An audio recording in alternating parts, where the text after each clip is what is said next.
Victoria. Hey, friend. I don't have one. Cheers. Cheers. All right, good evening. Welcome to our Wednesday night Bible study. Let's go ahead and just start with any prayer requests we've got. Go ahead, Jim Jackson. I have two. My cousin, Charlene Anderson, is going into memory care / assisted living Tuesday. Okay. And one day she wants to go and the other day she doesn't. Okay. She has to go. Okay. So Charlene Anderson. On Tuesday. Be praying. Yep, be praying for her on Tuesday. All right. And I have a friend, Margaret Hogue, Hogue, is battling breast cancer. Mm-hmm. And she's struggling with chemo. She's on and off right now. Mm-hmm. She's got blood clots in her legs and her lungs. Just got out of ICU. Okay, Margaret Hogue. All right, so we want to pray for her. All right. Be in prayer for Jeff Paul tomorrow. He's having another skin graft done. Okay. Who else? Any other prayer requests? Oh, go ahead. Okay, my son up in Colorado at our house up there has been battling not having water for at least 2 months. Oh, gee. Yeah, and they've got horses and chickens and everything else. Okay. So, and we're way high up in the mountains. And anyway, so they did finally get the well going, but they still gotta go from the well to the house. But Okay. he said that's gonna be the easy part. Okay, good. Now, so just keep them in prayer. It's good. A lot of water. Okay, so be with Vonnie's son in Colorado and their water situation. Good to have some visitors with us tonight. Make sure you make them feel welcome tonight. Glad you guys are with us. All right.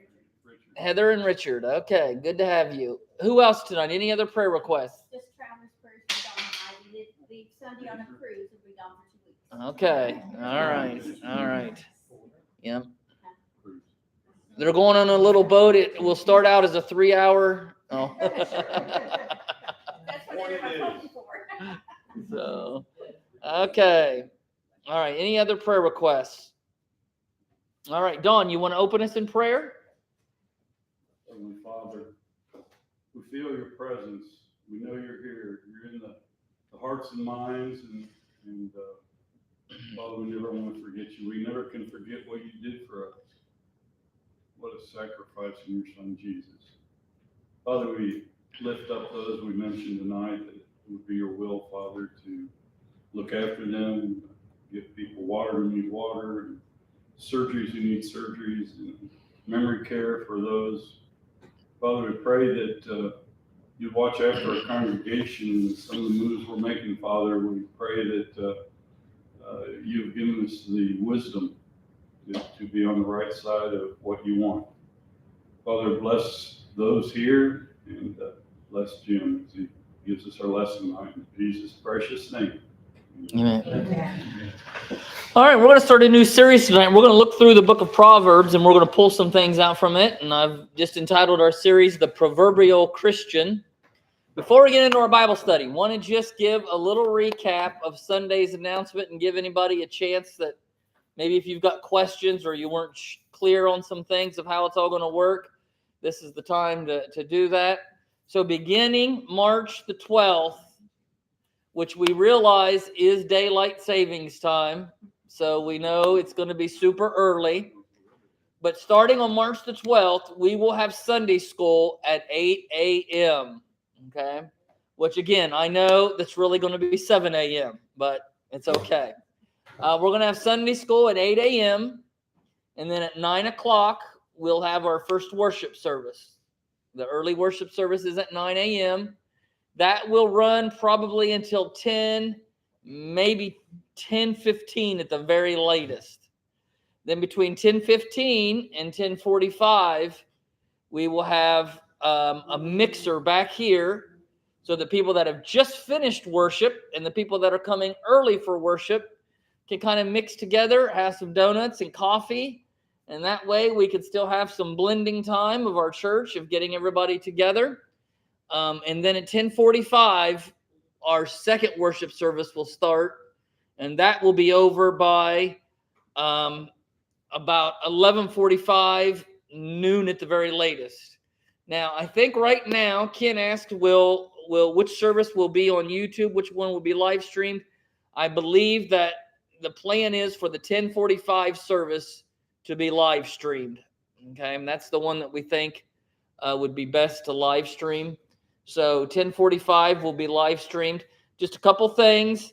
Both services will be identical, same songs, same worship. I'm going to be preaching both services. Obviously, the second sermon is going to be a lot better than the first. No, I'm kidding. Both services will be identical. For those. Again, our plan. We really would love to have had Sunday school in between the two services, but there's just not enough time because right now we're using one worship team to lead both services. So if we started the first service earlier, those poor folks would have to be here from 7 a.m. until well after, almost noon. And it's just too long to ask folks to be here.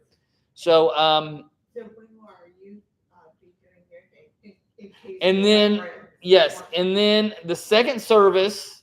So really, if you're coming to Sunday school, you're pretty much saying, I'm coming to the early service. Unless you decide to come to Sunday school, go down to Good Times, get some breakfast, and come back for the second service. You're welcome to do that. But probably we figure most people that are coming for the 8 o'clock Sunday school will stay for the 9 o'clock service. Those that come to the second service and they're like, well, what am I supposed to do about Sunday school? Remember, we have Wednesday night Bible study.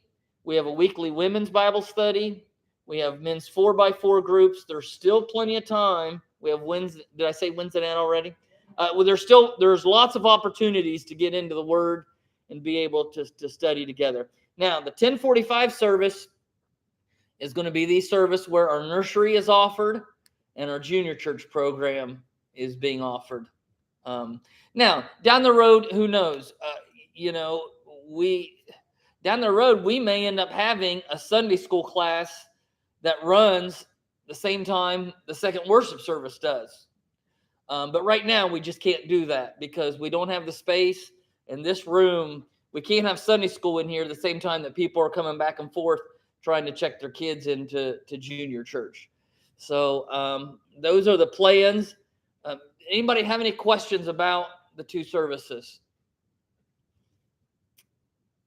Okay. Let me just take a little straw poll here. How many of you think that you will be coming to the 9 o'clock service? Okay, 1, 2, 3, 4, 5. Yeah, let's go down there. Okay, how many of you think you'll be coming to the 10:45 service? Okay. All right.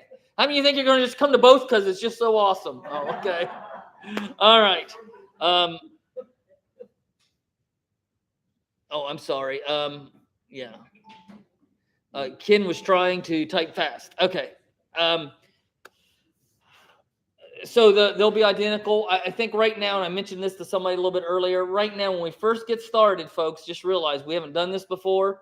So we're going to probably have some bumps in the road.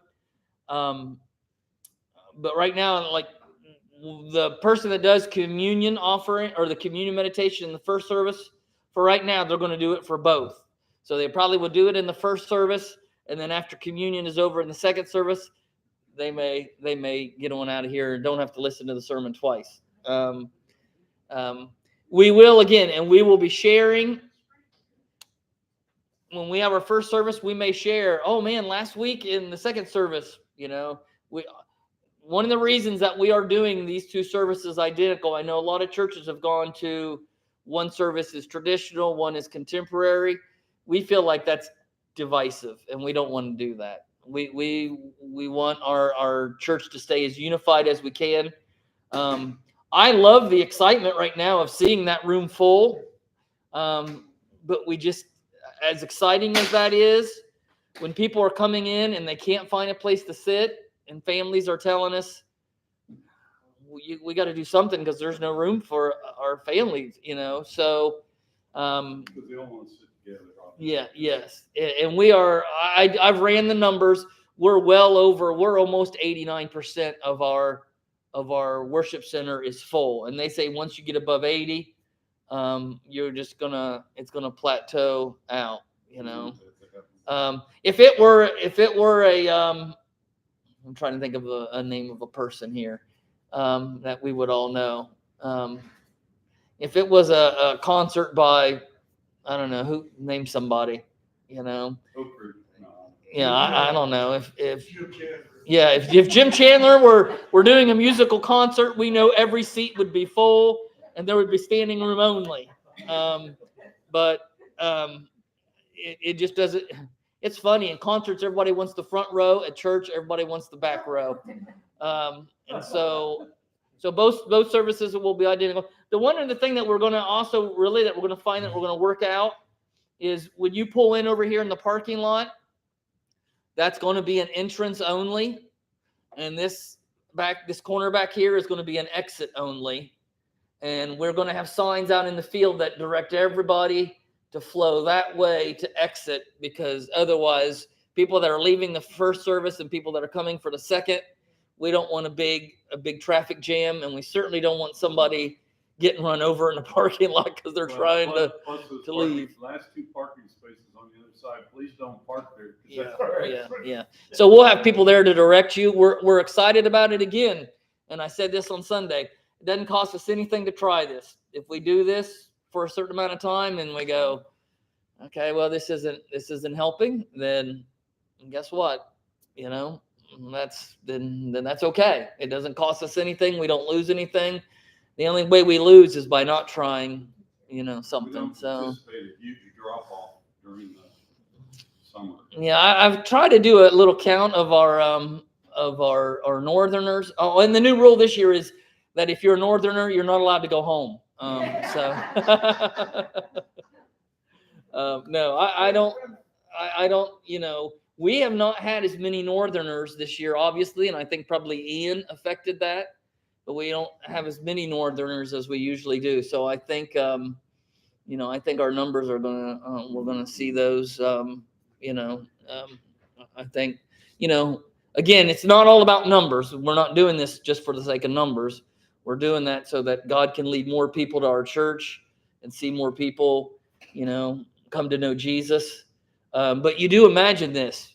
I mean, you imagine if we ended up with 90 in each service. We're suddenly at 180. We hit 100 in each service, and we get over that big 200 barrier. So, and at that point, I don't see us doing. We could probably do 3 services if we had to. That would probably be the most.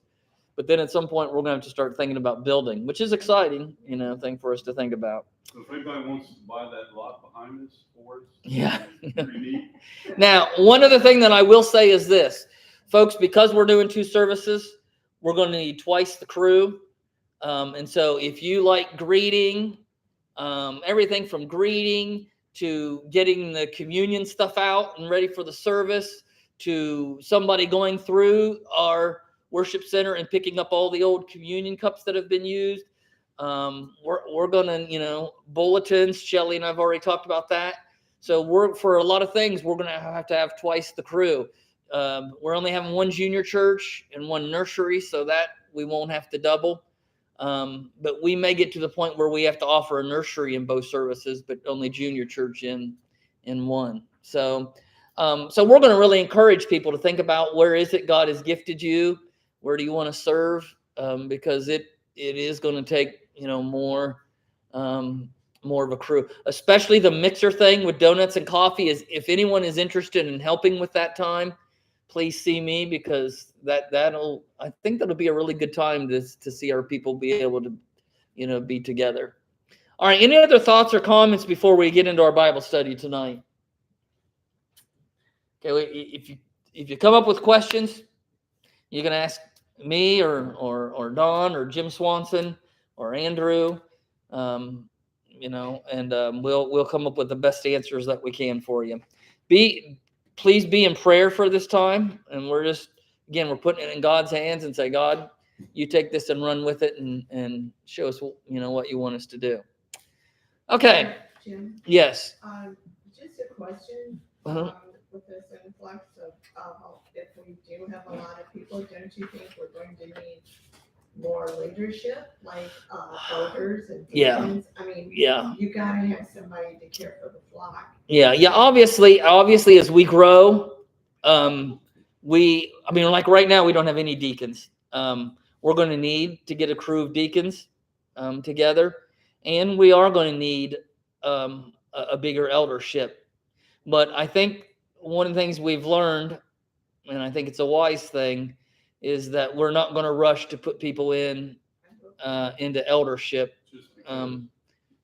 But we're gonna. I think God will lead. I mean, He has been so good to us in leading the right people into the right spots, and I'm gonna trust. But yes, I would see us as our church grows. We're gonna need. We're gonna have to have more elders. One other thing I'll say, and then we'll go on. One other thing that I really am liking about the two services is one of the comments I hear every Sunday is there's just so many people here, and so many of them I just don't know who they are or what their names are. One of the things that I'm kind of liking about two services is if for a while, let's say we've got 70 in each service instead of 150.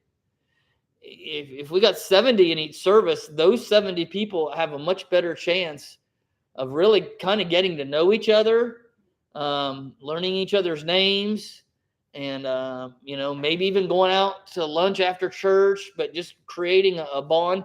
So while you're free to choose whichever service that you want to go to, and you may spend a few weeks deciding what works better for me, 9 or 10:45, we're going to be asking our people, after a little trial on your part, please pick a service and really commit to that, and commit to those people that are in that service, because that'll really give you a chance to know some people. I remember when I first came here and we were running 70 one service, and there was one nice thing about that was we knew everybody's names, and that was good. And I think that can happen again in two services. Jim, Yes. I really like the name tag thing. Okay. And I've heard some other people say that too, that they're beginning to learn people's names Yeah. when they see that. Yeah. Yep. And people are welcome to use those name tags if they like. We just have been careful about doing that we don't want to alienate somebody that comes in without a name tag, but for many that's been a very good thing. And so that's good. All right. Anything else before we get into our Proverbs Bible study tonight? All right, let's jump in. Proverbs chapter 1. You should have a sheet like this. Ken and Maggie, I think I sent each of you a sheet in email, so hopefully you got that. If anybody needs, there should be some over here. All right, I'm going to read for us the first 7 verses of Proverbs chapter 1. Okay. Proverbs chapter 1, starting with verse 1. The Proverbs of Solomon, son of David, king of Israel, for gaining wisdom and instruction, for understanding words of insight, for receiving instruction in prudent behavior, doing what is right and just and fair, for giving prudence to those who are simple, knowledge and discretion to the young. Let the wise listen and add to their learning. Let the discerning get guidance, for understanding proverbs and parables, the sayings and riddles of the wise. The fear of the Lord is the beginning of knowledge, but fools despise wisdom and instruction. Okay. And so these are being written from a father to a son, the Proverbs are. And I listed here 5 reasons for those. The first is gaining wisdom and instruction. Gaining wisdom and instruction. What is the connection between wisdom and instruction? Can you think? What is the connection between wisdom and instruction? Okay. Okay. Okay. Discernment, knowledge. Okay. Really, if you're going to gain wisdom, it's got to come from somewhere. And the foolish kind of wisdom is the wisdom that says, I'll make it up as I go, And so the best wisdom comes from instruction.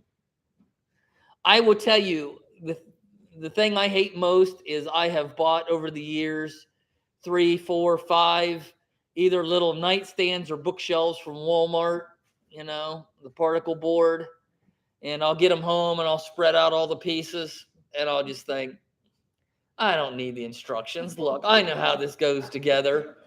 And then I'll get it 3/4 of the way done and I'll realize, oh, there was a reason I was supposed to do this step before I was supposed to do this step.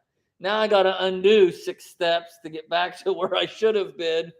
And so hopefully as I'm getting older and wiser, I really do just follow the instructions now. And I just do what it says or what my wife tells me. No, I'm kidding. And so wisdom and instruction, you can't gain wisdom without some instruction, The second one is understanding words of insight. What does it mean to have words of insight? See something coming. Okay, seeing something that's coming. All right. When I first came here, I came here on a Wednesday night. I still can remember my very first Wednesday night at Inglewood Christian Church. I came in, I had a dress shirt on, I had long khaki pants on, and I remember somebody asked me, who died? I said, what are you talking about? They said, you're in Florida. We don't wear pants on Wednesday night, okay? That was some valuable insight to have, okay? I remember I went home so excited that night from church. Mom, you're not going to believe this. I only have to wear pants on Sundays. And so there is this idea of insight, understanding words of insight. Do you ever give somebody some advice and then they don't take it? Maybe they ask for it, you give it, and they don't take it. Do you have kids? Okay, yeah, exactly. How does that make us feel? Anybody in here ever thought, all right, you just wait till the next time you ask for my advice, okay? And so, these proverbs are being written, number one, to gain wisdom and instruction, but also to understand words of insight. There are some things that if you haven't experienced something, you're not going to understand it. You really need somebody who's been there and done that to give you some good advice so that as you go through it, it will be easier for you. You think somebody that's been through a heart catheterization surgery, you think about the words of insight they can give to someone who is just getting ready to go through that for the first time,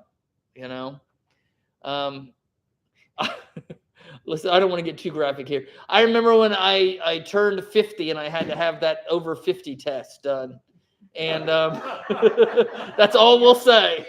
And I remember I never had it done before. And somebody that had been through it many times just said, here were his words of insight. The prep is worse than the test. Those are some words of insight. And they gave me some advice on what to do the day before. And I'm so glad that I heeded their advice, or it would have literally been a mess. And so words of insight, there are just times where in life, there's things that we haven't been through, but somebody else has been through it. And to be able to get their insight, and that's, again, this is what we have, a father writing to his son saying, look, I've been there, and here you need to know this. Now, a third one, and all of these probably seem a little bit similar. The third one is receiving instruction in prudent behavior. What does the word prudent, what comes to your mind with the word prudent? Is that important or Okay. valuable? Valuable, maybe. Okay. It's It's not out.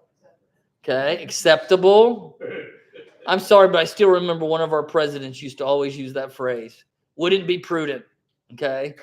And you just think, what's that mean? Prudent. Maybe it wouldn't be wise. Maybe it wouldn't be acceptable. Maybe it wouldn't be the best course of action. And so receiving instruction in prudent behavior. Let's face it, we probably all have done something and we thought, I wish I had just thought that through a little bit more. I can remember I'm getting ready to paint. This is when I lived in Ohio. I was getting ready to paint a bathroom. And so I had a step ladder in there, but I had to get this one spot. And so I had one leg on the step ladder, one leg on the side of the tub. I wish I had just thought a little before I climbed up there with the gallon of paint. And the next thing I knew, I rang my bell. I fell and hit my head on the tub, and I was laying there in a mess of paint. And I just thought, if I had just thought this through a little bit, this probably could have been avoided. Again, the dad writing to his son has been there and has made those mistakes. Can you think of a mistake that maybe you made and you always just thought, I just want to make sure my kids don't make that same mistake? Getting married. Okay. Al Busonic. Okay. Anybody else? Okay, nobody. Okay, I'm sure we all have done things that we thought, I just want to make sure, that my kids don't make the same mistakes I've made. For me, a lot of it involves driving. Thankfully, my kids drive a lot more like their mom than they do their dad, and so that's a good thing. Receiving prudent instruction on prudent behavior, then doing what is right, just, and fair. Okay. He wants his son to live in a way of doing what is right, just, and fair. We hear this all the time. I heard this from my kids all the time. It's not fair. It's not fair. And what would we tell our kids? Life isn't fair. Yeah, well, Suck it up. we would tell our kids, if you want fair, go get an elephant ear and watch a tractor pull. Okay, because that's fair. But no, life is not fair. And we want it to be fair. The father here wants his son, though, to do what is right and just and fair. Knowing that he is going to live in a way that is going to be, pleasing to his father, pleasing to God, pleasing to others. And then the last one is giving. Okay. Two things here: giving prudence, okay, to those who are simple. Okay. I don't know about you, but simple is not a complimentary word, I have to say, I had aunts and uncles who'd always say, little Jimmy, he's so simple. That wasn't a compliment, But here, simple, my footnote, denotes a person who is gullible, okay? Who is gullible. And so what he's saying here is you want to give, where to go here? Let's see. Where'd I miss this at? To those who are simple. 4, thank you. Giving prudence to those who are simple. Okay? Prudence, so that maybe people aren't going to be so gullible, I've heard it said naive. Okay. All right. Yeah. Maybe naive. Yeah, absolutely. So giving prudence to those who are simple. And then also, the second one is knowledge and discretion to the young. I think we would all agree that probably gullibility and youth a lot of times go hand in hand. I think I've told you all the first time that Lynn and I ever went to the Reds game. We lived in Cincinnati. We decided to go down to a Cincinnati Reds game. We'd never been to I hadn't really been to a Reds game, since we had moved there. So we decided to go down to the stadium. We park. We're about 4 blocks from the stadium. And I thought, man, these Reds, they've got it all together. Here's a guy 4 blocks away from the stadium, and he's got tickets for us. That's a really good system, And so we bought a couple. This guy said, I'm going to sell you a pair of tickets, $25 for the pair, which then was a lot of money. $25 for the pair. They are right behind home plate. And so I thought, man, these Reds, they really know what they're doing. So we bought the pair of tickets. We walked away. I looked down, and they were behind home plate, but it said top 6, the top 6 rows of the stadium. And so I thought, man, I'm such a moron. And we took them right back, And the guy's like, no, you bought them. Well, there was another scalper right beside him. And he's like, you give those people their money back or we're going to have problems. And then he said to me, he actually put a finger in my chest. And you don't buy tickets until you get up to the box office. So we were kind of gullible in that way. And youth, being gullible and youth sometimes go hand in hand. And so again, the father's trying to help his son be prepared for life here. Now, he says, let the wise listen and add to their learning. Notice this. The wise listen. It doesn't say let the wise speak, but it says let the wise listen. I think sometimes we would become much more wise if we would do a lot less talking and a lot more listening. But he says, let the wise listen and add to their learning, and let the discerning get guidance for understanding proverbs and parables. And so he's really saying here that he's going to use some parables, some word pictures in these proverbs. And if a person is wise, they'll be able to read these and gain wisdom from them. Now, a very important thing he says here is this. It all starts with the fear of the Lord. The fear of the Lord is the beginning of knowledge. What do you think it means to have fear of the Lord? Any ideas? What's it mean to have fear of the Lord? Great respect. Okay, I think definitely great respect. Okay. All right. Any other ideas? I have a footnote that I read in my Bible. It says nothing else will work unless we love and revere God. Yeah. Revere and fear go pretty well together. When he says the fear of the Lord, he doesn't mean shaking in your boots. I'm afraid to do anything in life because God's going to strike me dead. It's more of a reverence. I'll tell you somebody that had fear of God. Joseph in Potiphar's house. When Potiphar's wife every day tried to get Joseph to go to bed with her. And if you remember what he said, why would I do such a thing against God? He had a respect for God. He had a reverent fear of God, and he wasn't going to do that to him. We live in a world today, folks. We live in a culture today that has zero fear or reverence of God. I mean, some of the things that we see, the headlines that are on the news, some of the things that people are doing, there is zero fear and reverence for God.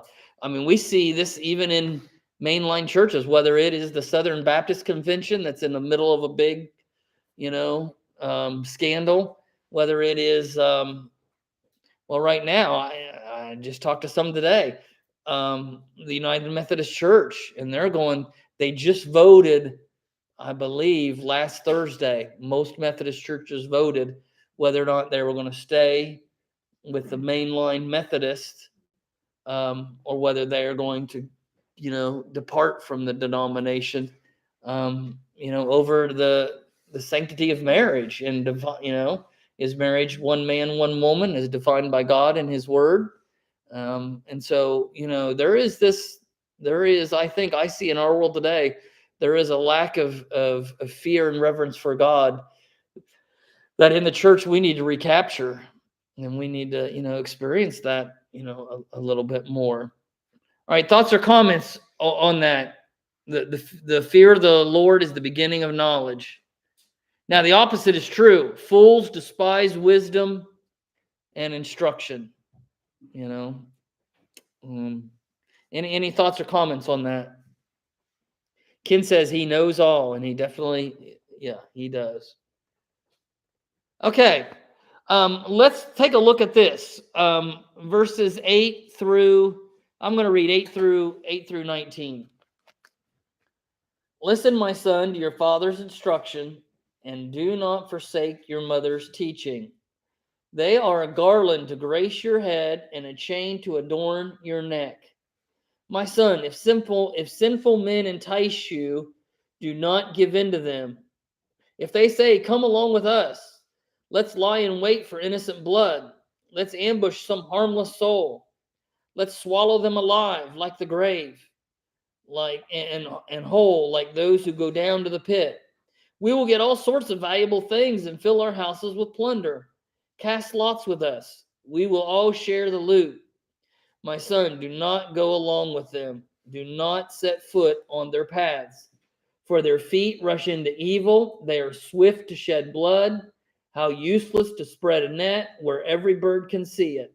These men lie in wait for their own blood. They ambush only themselves. Such are the paths of all who go after ill-gotten gain. It takes away the life of those who get it. Now, so the father is describing a scene here. And by the way, he is illustrating that there is power in parental wisdom. There is power in parental wisdom. He says, listen to your father's instructions. Don't forsake your mother's teaching. I think there's stages that kids go through. They're at a young age and mom and dad just know everything.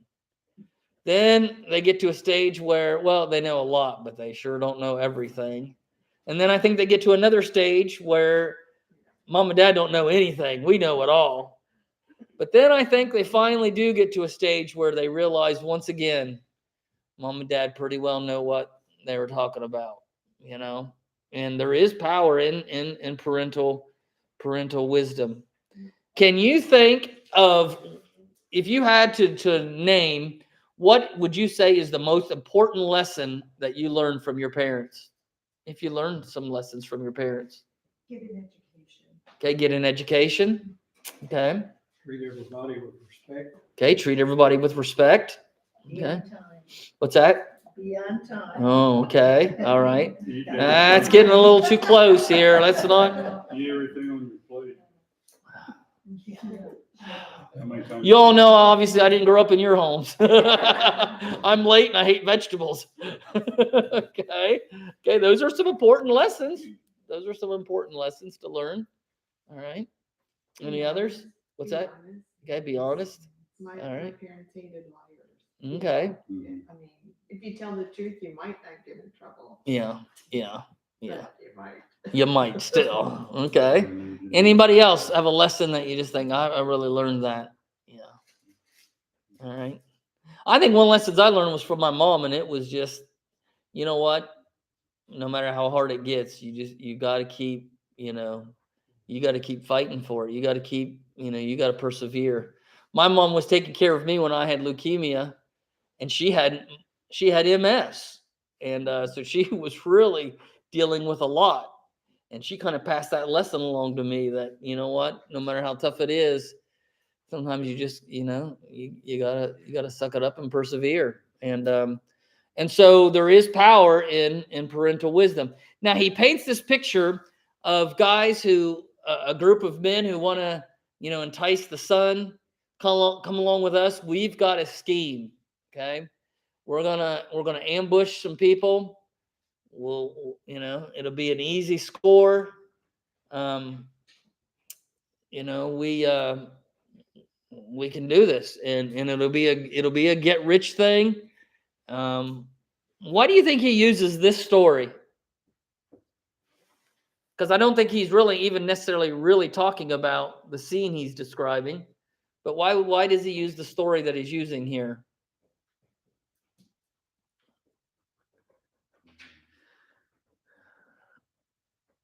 everyone experiences. Okay. Anybody ever been invited or tempted to go along with a scheme that was probably not going to be on the up and up, but it could maybe either get you rich or get you ahead pretty quickly? But isn't that what a lot of kids have to go through now with the Yeah. pressure? Yeah. I remember a couple. One was I was a freshman, and a bunch of us had all missed a test in Spanish, and so she put us all together in a room by ourselves and gave us the Spanish test, and we all decided we would come together and we'll just do this as a little group project. The problem was there was 5 of us. 3 had studied, 2 had not, and no, I will not tell you which group I belong to. And we thought this is going to be great. We can do this, and it didn't work out so well. And so maybe you've had times in your life where you've been tempted, to take an easy route, to take shortcuts, and he's saying here, listen, don't invest in ill-gotten gain. If it's too easy, then it's probably not right, and there are times where we may be tempted, to be dishonest. There may be times where we're tempted to, listen, everybody fudges on their taxes, and we may be tempted to do that. Don't worry, they won't audit you. No one's going to find out. Okay, those are the kind of things where, life has a way of tempting us into doing things that we probably never dreamed, we would get caught. Does anybody remember the scandal just a couple years ago where a bunch of Hollywood celebrities had paid colleges to get their kids, in there, and it all came to light, and it was a big scandal for them, and then all of a sudden it was right out there, and everybody found out, and so here's a father saying to his son, and this was one of our principles on our outline for Sunday morning. The easy way is rarely right, and the right way is rarely easy, and I think that's the lesson that he is giving, his son, is that, when you're tempted in that way, you're gonna have to fight this pressure to go along with the crowd. And again, we see this in our world today. We even see this in the church. Do such, and boy, you'll see how that goes. I went to a seminar in Detroit when I was new in ministry. I won't say the guy's name, but he was very, very well known for church growth and leadership. And he said, "Man, this is how you need to do it." He said, "I want you to do it this way when you go back to your church." He said, "You need to know, first of all, what every single person in your church gives." I'm just telling you, preachers, you need to know what everyone gives. And he said, "I took a guy to lunch last week." And he says, I'll say his name was Rob. And he said, "Rob, man, I'm really sorry to hear that you've lost your job." And Rob said, I don't know what you're talking about, And he said, "I haven't lost much." "Oh, I assumed you lost your job because your giving has gone way down in church." And this guy, that was the system that he was promoting. Guys, if you want to see giving increase in your church, know what every single person gives in your church, and use that. Well, I went away. Now, this is way back in even before 2000. I went away from that seminar and I said, "God, I don't care if every church I'm in is financially struggling. Please, I don't ever want to do that. I don't ever want to be like that." And I've never been in a church where I know what people give. Now, a couple times, an envelope has come in the mail, and I didn't know who it was from or what it was, and I opened it, and okay. But, I make every attempt possible to not know what any person in the church gives. I don't want to know. It's between you and God. But again, there is this culture that's in our world that says, go along with the world. take the shortcuts, do what everybody else is doing. And the father here is saying, don't do that. Because, and here's a line that really gets me. It takes away the life of those who get it, and it does. When we're acting and conducting ourselves in a way that we know is not right, that's underhanded, it's hard to enjoy life that way. Were you going to say something, Don? Well, I told the story before, but when I was young, an elder from Presbyterian Church 2 doors down came by and told my father that he knew he made really good money and that he should tithe that amount, and told him what to give. Yeah. And my dad never went back Yeah, to church. yeah. So he's warning his son, just don't go along with the ways of the world that seem easy and convenient and that promise to get you ahead quickly. Just don't do that. All right, and then this, verses 20 through 33. Out in the open, wisdom calls aloud. She raises her voice in the public square. On top of the wall, she cries out. At the city gate, she makes her speech. How long will you who are simple love your simple ways?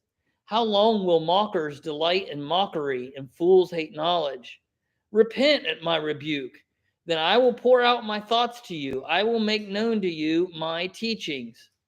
But since you refuse to listen, when I call and no one pays attention, I will stretch out my hand. By the way, this is wisdom talking. It's not the Father. Since you disregard all my advice and do not accept my rebuke, I in turn will laugh when disaster strikes you. I will mock when calamity overtakes you. When calamity overtakes you like a storm. When disaster sweeps over you like a whirlwind. When distress and trouble overwhelm you. Then they will call to me, but I will not answer. They will look for me, but will not find me. Since they hated knowledge and did not choose to fear the Lord, since they would not accept my advice and spurned my rebuke, they will eat the fruit of their ways and be filled with the fruit of their schemes.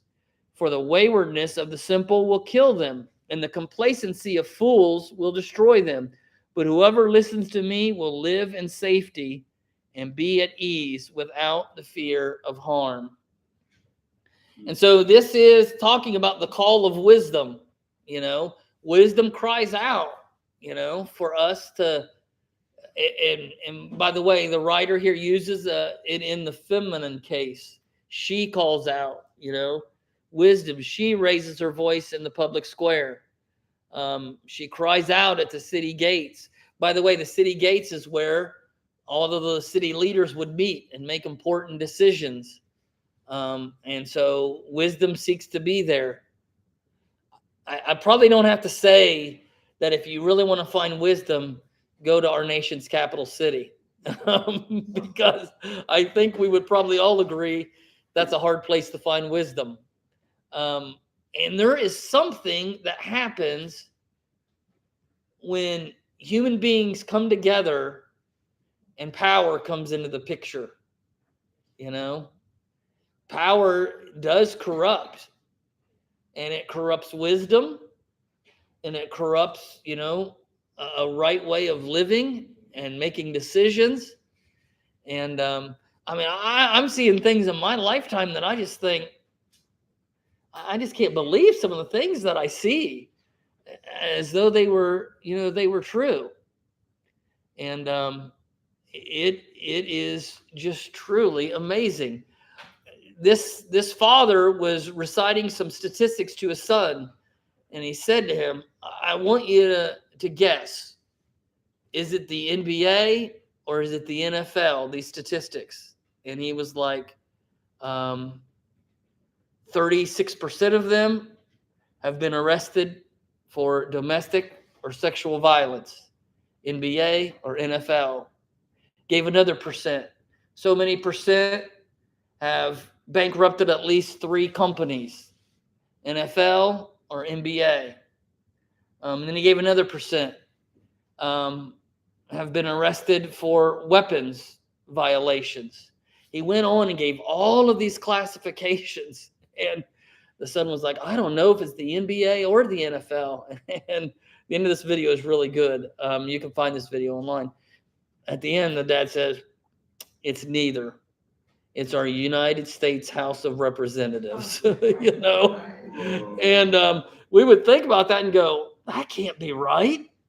But again, that's what the Father is writing here. Wisdom cries out. And if people would simply seek wisdom instead of seeking their own power, instead of seeking their own, 15 minutes of fame, instead of putting themselves first, if people would seek wisdom, it would change, their life. On the night before I was to head off to Bible college, I kind of call him my spiritual dad. He kind of took me under his wing and got me to go to Bible college. But on the night before I went off to Bible college, he took me out for a drive. And I never will forget. He pulled off the side of the road and he says, I just want to say a couple things to you. First is this. If God gives you, success in ministry, you have always got to stay humble. That is the most important thing. If you will stay humble and remember that it's never you that has gotten you where you are, that it's God who has gotten you where you are. You have always got to stay humble. And then secondly, you always have to protect your integrity. You've got to be the person that God has called you to be and that you present to others. He said those two things, humility and I wish that I could say I've always done a great job at both of those. There's been times that I have failed in those. But wisdom cries out to us, to choose wisdom. I mean, look at some of these things in these verses. I will pour my thoughts into you. I will make known to you my teachings. Okay. Now, there's also consequences of rejection. If we reject wisdom, notice what it says.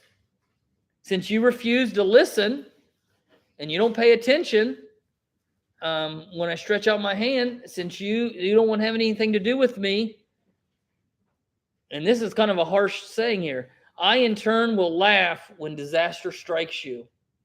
Man, that's kind of harsh. I will mock you when calamity overtakes you, and when trouble overwhelms you. And then when you finally find yourself in a disaster and now you want to cry out for wisdom, wisdom says, I'm not going to hear you. I'm not going to answer you. Because you've hated knowledge, because you didn't choose the fear of the Lord. And there are times, don't you think, in our life where we have to come to a point where we look around and everything is a mess and we just say, all right, God, I tried to do it myself and it just doesn't work. And now it's time to just give up and ask you to take control of things, and sometimes we have to do that. Can you think of areas of our life where we just finally have to just say, God, I give up. You've got to take charge. Anybody think of an area like that? With your children. Okay, with your children. Yeah, sometimes we just think, if I just love them enough, if I just do the right things. I think, wouldn't you say one of the hardest things for us to do is to let our children go and let God take care of it. That's a hard thing for us to do. What else? I think sometimes our finances are a hard thing to just say, all right, God, I'm just going to have to just trust you in this. When it's hard to tithe, God, I'm going to have to still tithe and just trust that somehow you're going to make it work out, and so sometimes it's our finances. Anything else? Share with you recently, we've been trying to sell the mobile home, and I was getting really stressed, This has got to be sold, and I was worrying, and I finally, I don't know what I read, but I said, forgive me, God, I haven't been giving this to you. Yeah. I'm giving it to you. I am not going to worry anymore. Yeah. And God took care of it. Yep. By the way, back on the thing when I asked what you learned from your parents, I think Ken said, stay with it, never give up, and not be looking for the easy way. But you're right. So there are times where we just got to say, I give up. Whenever I think about, hey, why don't I do a little bit of cooking in the kitchen? Okay. My wife always reminds me, she says one word that just totally levels me, and it's brownies. You know, when the boys were little and she was at work and I decided I was going to make brownies, got up in the cabinets, couldn't find any vegetable oil, but I found this liquid that I thought was pretty close. So I used it instead of vegetable oil. It was Caro syrup. Okay, so anybody that knows anything about cooking knows that's a bad idea. So I and the boys, we made these brownies with Caro syrup. And we put them in the oven and we waited. And they came out. You couldn't get a sledgehammer into those brownies. We had to throw the pan and everything away. So whenever I get into the kitchen and just think, you know what, maybe I'll make supper. Brownies. Okay, I'm out. I'm done. I won't do that. So, yeah. And so there's just times where you just have to say, God, I've tried this on my own many times. It doesn't work. I've made a mess. I've chosen my way instead of wisdom. And so to me, the whole lesson from this very first proverb is that, you know what? Fear of the Lord is the beginning of knowledge. And if we really do have fear of the Lord, if we do really have a healthy respect for him, we're going to want him to be teaching us. We're going to want to be in his word. We're going to be wanting to get all the wisdom that we can from his word. And when we spend more time in his word than we do on Fox News or CNN, or we do on social media, if we spend more time in his word than we will other places trying to get wisdom, then wisdom cries out to us and says, here I am. And we can find it right here. And when we do that, I love these promises. Whoever listens to me will live in safety and be at ease without the fear of harm. You know, that's a great way to be able to live in safety and ease and not be worried about what disaster is coming into my life tomorrow. Because when we know that the Lord is in charge, we know that whatever disaster tries to overtake us tomorrow, look, we've got the wisdom of the Lord, and we have the Lord in our life. Okay. Any other thoughts or comments tonight before we close? What was the last, The consequences of rejection is that last one. And what was the one before that? The call of wisdom.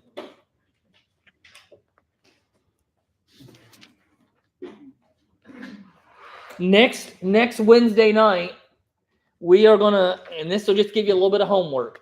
I want you to skip all the way over to Proverbs chapter 4. We're gonna look at Proverbs chapter 4 next Wednesday night. So we're gonna skip around and just pick out some different proverbs and see what we can learn from them. Okay, anything else tonight before we close? All right, I'll pray for us, and then we'll be dismissed tonight. We'll see everybody on Sunday. Okay. Father, thank you for this night, and we do thank you for your wisdom, which is so much greater than ours and so much greater than the wisdom of the world. And so help us to always look to you. Help us to seek you, to seek your guidance. Help us to rely on you. As your word says, to not lean on our own understanding, but in all our ways acknowledge you, knowing that you'll make our path straight. And help us to do that each day. Father, help us to be more loving and compassionate. Help us to be more like Jesus. And help us to know you better and to love you better. And it's in Jesus' name we pray. Amen. Amen.